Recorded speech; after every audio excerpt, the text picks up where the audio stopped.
Mastering the Art of Juggling with Fire in English. Hello, everyone. Welcome back to our channel, where we dive into the fascinating world of the English language.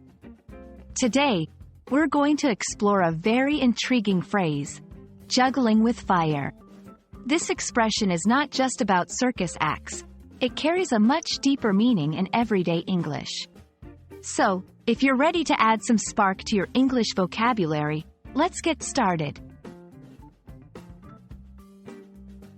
Before we delve into the metaphorical aspect, let's understand the literal meaning of juggling with fire. Juggling is an art form where objects are continuously thrown into the air and caught in a sequence.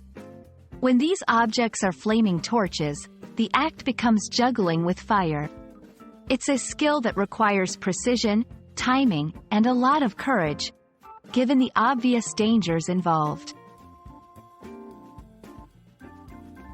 Moving beyond the literal, juggling with fire metaphorically refers to handling multiple difficult tasks, situations, or responsibilities at once, especially those that carry significant risk or consequences if not managed correctly.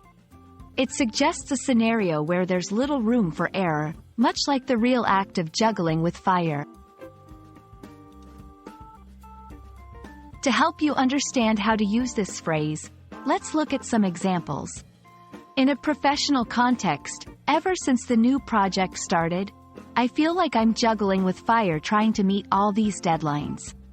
In a personal context, organizing the family reunion while managing a full-time job was like juggling with fire, but it was totally worth it in the end. These examples show how the phrase can be applied to various aspects of life, emphasizing the complexity and risk involved in certain situations. Understanding and using idiomatic expressions like juggling with fire can greatly enhance your fluency in English. It allows you to convey complex ideas succinctly and connects you more deeply with native speakers. Plus, it adds a layer of richness and color to your conversations and writings. And that's a wrap on juggling with fire. We hope this video has illuminated not just the meaning but also the versatility of this expression in English. Remember, learning a language is a bit like juggling. It takes practice, patience, and sometimes, you've got to be ready to handle a little fire. Thanks for watching, and we hope to see you again soon for more insights into the English language. Stay safe, and keep practicing.